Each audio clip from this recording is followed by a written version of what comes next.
అందరికీ నమస్కారం.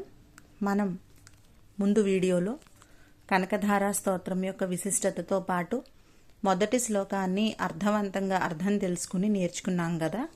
ఈరోజు మనం కనకధారా స్తోత్రంలో 2వ శ్లోకము అర్థము తెలుసుకుంటూ నేర్చుకుందాం. ముగ్ధా ముహుర్విదధతి వదనే మురారే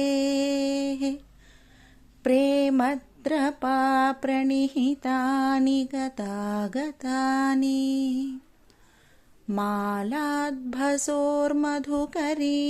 మహోత్పలేయ సా మే శ్రియం దిశతు సాగర సంభవాయ.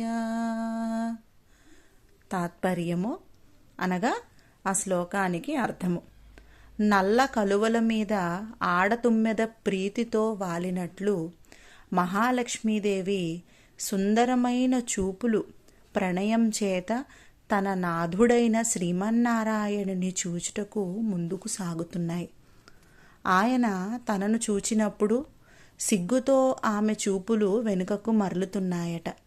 ఈ రీతిగా ప్రణయం చేత ఆయన తన వైపు చూస్తున్నప్పుడు ప్రియుణ్ణి వీక్షిస్తూ ఆయన తన చూపులు తన మీదకి వ్రాలినప్పుడు సిగ్గుతో ఆమె వెనుకకు మరలుతున్న ఆ యొక్క కలువ కంటి చూపులతో చూస్తున్న మహాలక్ష్మీదేవి యొక్క ఆ చల్లని చూపులు మనపై ప్రసరించి మనకి కూడా సిరి సంపదలు అనుగ్రహించుగాక అని ఈ శ్లోకానికి అర్థము.